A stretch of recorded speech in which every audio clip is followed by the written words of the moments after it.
Assalamualaikum warahmatullahi wabarakatuh. Selamat pagi.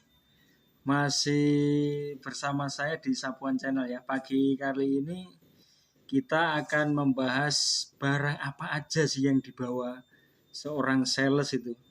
Sales keliling itu barang apa aja ya.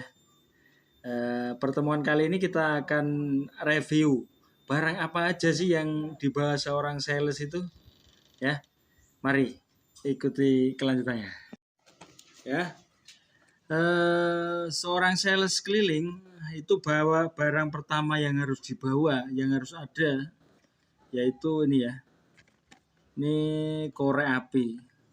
Korek api kayak gini wajib dibawa. Kenapa kok wajib dibawa? Karena setiap toko itu pasti jualan rokok, dan rokok itu pasangannya korek api. Ya, korek api ini wajib dibawa.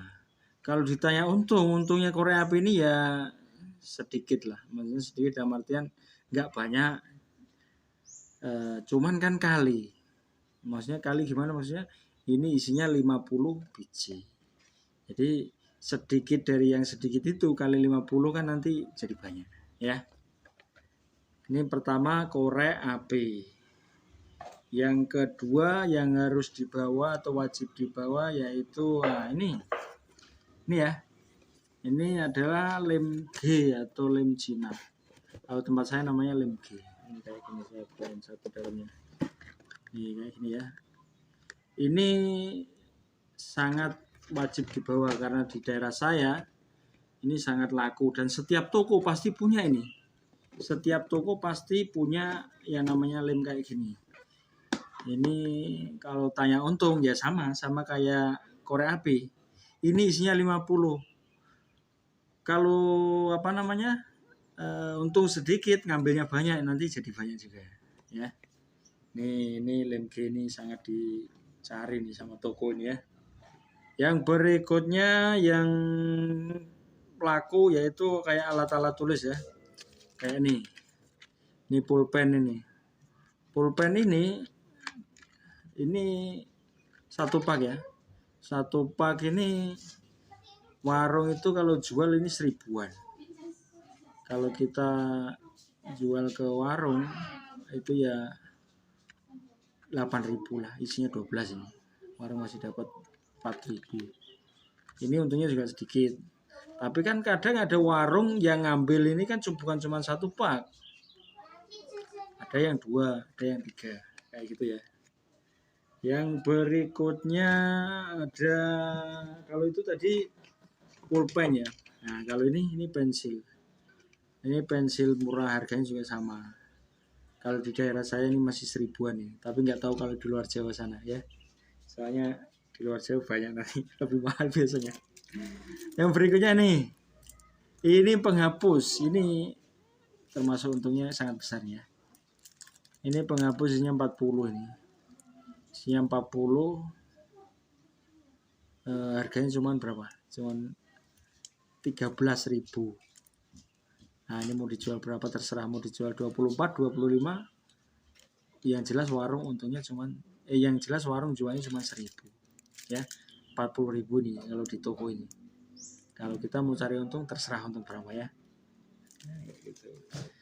Yang berikutnya nih tipek. Tipek ini untungnya juga nggak terlalu banyak. Cuman ya toko itu ngambilnya pasti ya seginilah satu pak. Satu pak ini isinya 12. Dari yang nggak banyak kali 12 nanti jadi banyak. Kayak gitu. Nah, itu kalau alat-alat tulis nih kayak ini staples juga sama. Nih staples, ini pulpen, spidol. Terus nih apa namanya? Kertas origami. Nih ada lagi nih. Ini PMS. Ini barang-barang murah. Barang-barang murah ini yang disukai sama toko. Toko itu paling suka sama barang-barang murah ya. Soalnya kenapa barang murah suka? Karena toko kalau dapat barang murah pasti dia untungnya lumayan. Kalau kita ya kita cari sendiri lah untungnya berapa ya. Kayak gitu. Nah ini ada tisu ini kayak gini 1000-an. Kalau tanya tisu itu untungnya berapa sih? Tisu itu sangat tipis. Tapi dari katakanlah dari yang tipis yang katakanlah cuma Rp500. Rp500 ini nanti kan kita keliling nggak cuma satu warung. Jadi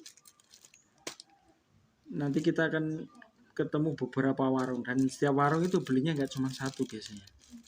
Ya, ada yang beli 2, 3, 4, ada yang satu plastik yang besar itu. Oke. Ya. Terus kayak gini. Ini kalau untuk alat-alat tulisnya ya.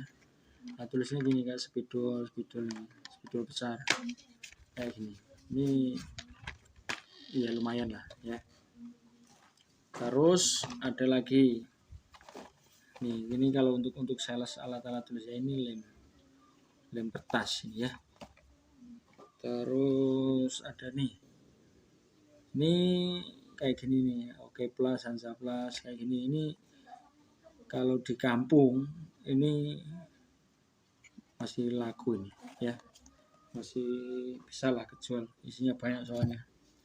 Yang berikutnya, nah ini lakban kayak gini. Ini biasanya di desa ini masih laku ini, maksudnya dalam artian toko-toko besar ini masih nyari nih kayak gini nih.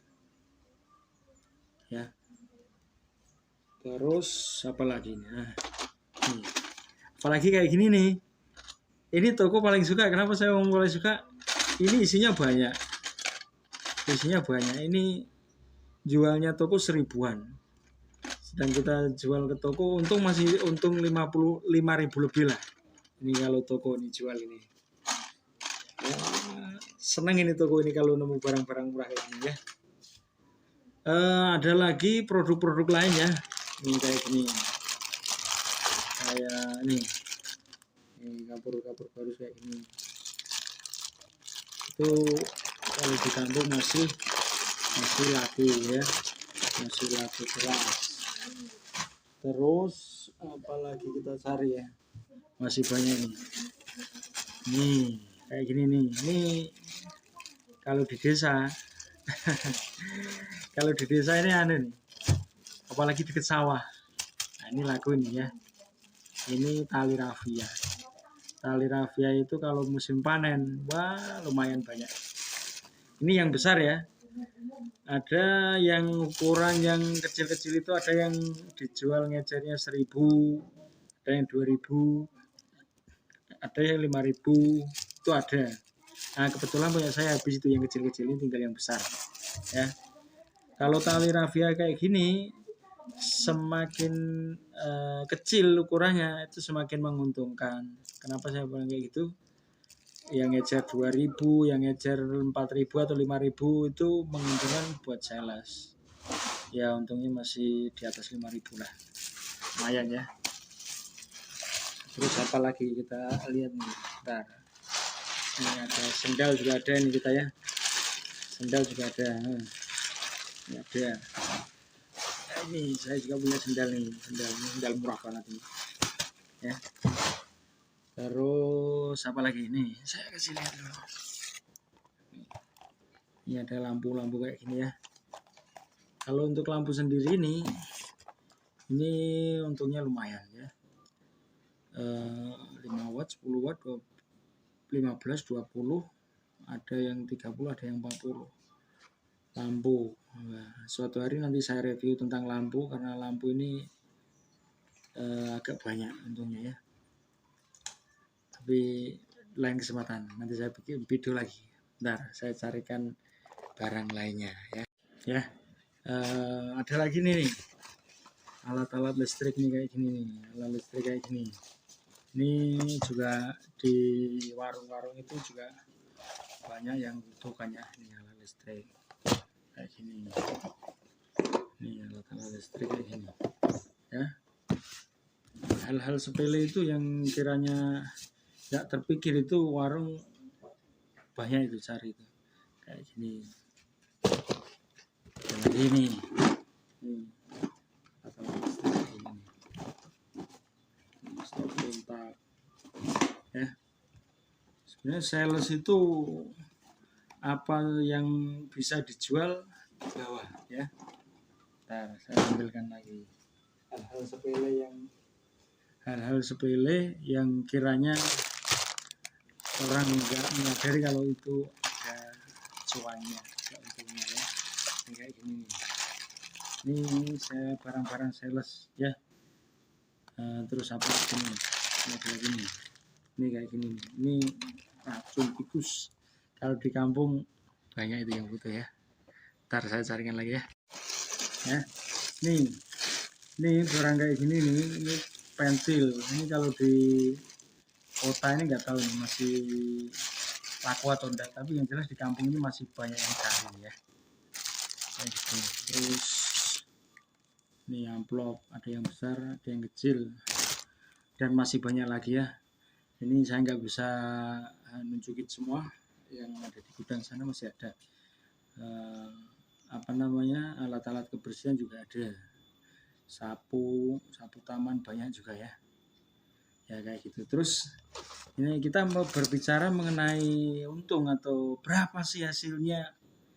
Kita itu kok banyak sekali barang kayak gini-gini, untungnya berapa? Nah itu ya. Kalau seandainya jadi sales itu, kalau kita lihat untungnya per barang itu sangat tipis. Maksudnya gini, dalam artian ada beberapa barang yang untungnya sedikit dan ada beberapa barang yang untungnya lumayan. Tapi kita nih ngambilnya bukan dari itu. Barang tipis, maksudnya untung tipis nggak masalah. Kenapa kok nggak masalah? Soalnya kita keliling itu kan bukan cuma untuk satu tempat. Jadi gini, kita mampir di toko A, toko B, toko C, sampai ada beberapa toko. Sedangkan pembelian di toko itu beda sama pembelian kita ke warung, katakanlah ngecer itu beda. Orang ngecer itu belinya pasti cuma sedikit-sedikit. Sedangkan di warung itu biasanya sekali beli ada yang 200 dan sampai 1 juta, bahkan ada sampai 2 juta.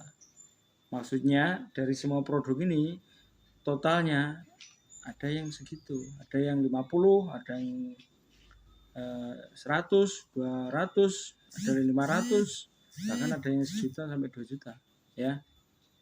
Jadi kayak gitu. Maksudnya yang saya sebutkan tadi itu maksudnya jumlah toko saat belanja kepada kita kayak gitu ya. Jadi kita nggak hitung untungnya, oh ini cuma 500, oh enggak. Kalau kita ngitungnya kayak gitu pasti sales itu nggak ada uangnya kayak gitu ya. Udah jauh-jauh bawa barang, habis bensin, habis tenaga, enggak ya. Jadi kita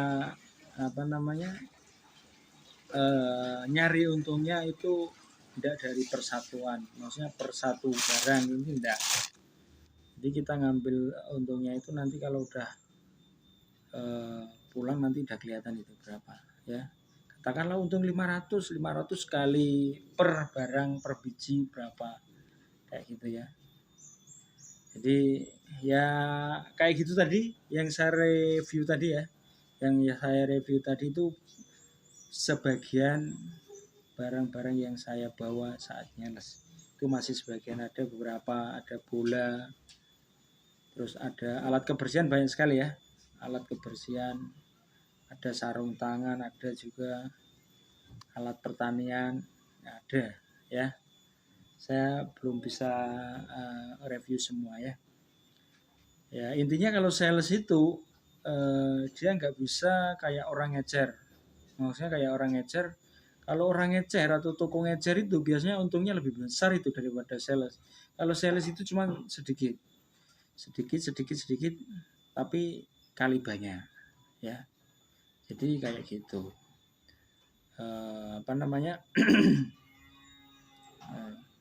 Nggak bisa dikatakan kalau langsung ini langsung untung besar, nggak bisa ya. Jadi ya harus sabar, tapi ya tetap semangat lah, maksudnya semangat dalam artian daripada nganggur ya, daripada nganggur nggak ada yang ngasih uang ya, kayak gitu ya. Kalau prinsip saya itu tiap hari saya kerja, tiap hari saya nyales, niat untuk keluarga pasti laku Jangan takut kalau sales itu gak laku ya. Kenapa kayak gitu? Karena kita, anak-anak kita, istri kita pasti punya rezeki. Kalau kita berusaha, rezekinya dari nanti masuk ke kita ya. Jadi kayak gitu. Siapa tahu nanti ada yang mau ditanyakan, tipsnya nanti saya kasih video berikutnya ya. Ada yang mau ditanyakan atau mau belajar, bisa nanti, bisa di komentar atau di WA saya, nanti ada itu di bawah ya. Sekian dulu dari saya ya. Semoga video ini bisa bermanfaat buat yang belum bekerja. Semoga cepat bekerja, tetap semangat, dan salam sukses. Assalamualaikum warahmatullahi wabarakatuh.